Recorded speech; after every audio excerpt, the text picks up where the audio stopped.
Thank you. So I've only been without a DoD ID card for about 20 days of my entire life, and I just went over 30 years of federal service, so I am from the government, and I'm here to help.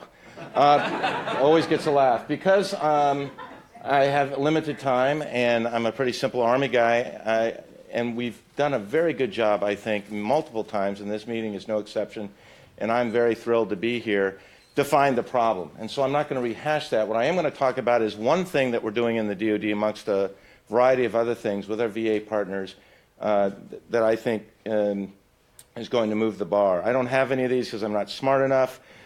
These are documents I think you've seen before, but you may not be aware that the military did its own pain management task force. General Schoonmaker, recognizing that pain was impacting on the rehabilitation recovery of our service members coming back, did a top-to-bottom review.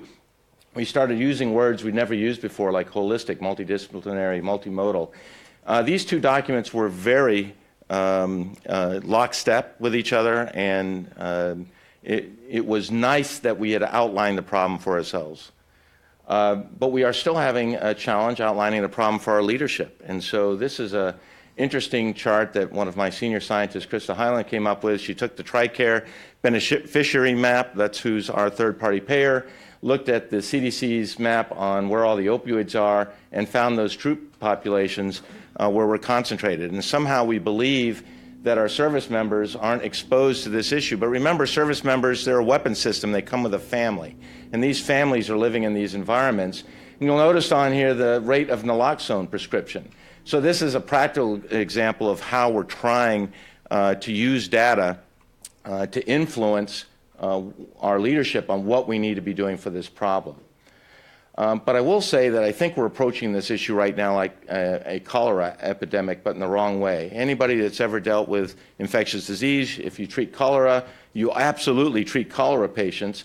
But as John Snow told us with the Broad Street pump handle, you can't stop there. You have to find what's driving this epidemic. And what's driving this epidemic is pain management.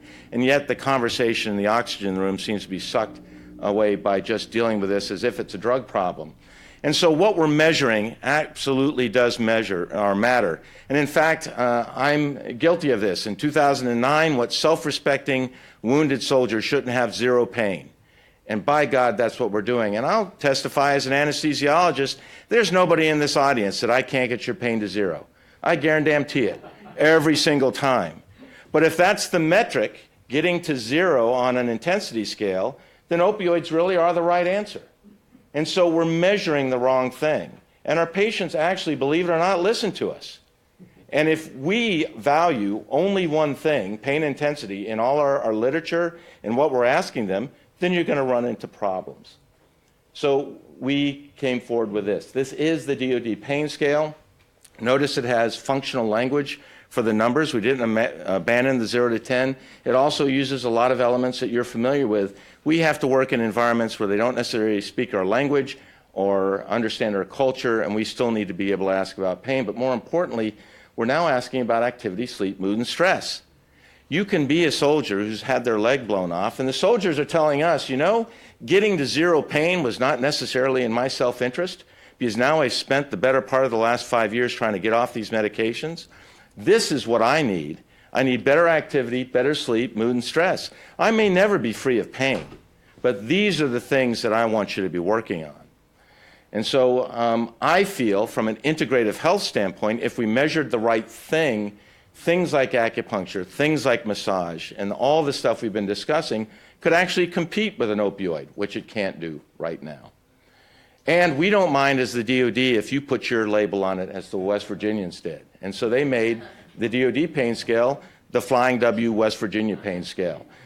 And if any of this interests you and you want to find out more, because we have a similar program to the choir that was discussed called PASTOR, Pain Assessment Screening Tool and Outcomes Registry, leveraging NIH PROMIS instruments along with the DoD pain scale, please come see us. And I still have 30 seconds. Thank you.